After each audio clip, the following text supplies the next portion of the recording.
مساء الفل. شقة 145 متر، 3 غرف نوم، دور التالت علوي، على شارع عمومي، شارع دبل اتجاهين، شارع 45 في مدينة شاطئ النخيل العجمي، الكيلو 21.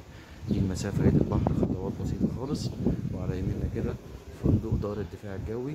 الشقة مسجلة في الجمعية، فيها عداد كهرباء، في أسانسير، وفيها العمارة فيها عداد مياه مجمع، وفيها حارس.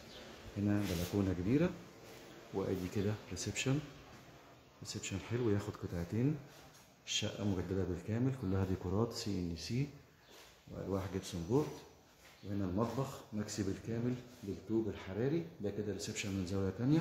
وادي واجهة المطبخ من بره، كله مكسي بالطوب الحراري. وادي كده المطبخ من جوه، وهنا شباك مناولة على الريسبشن.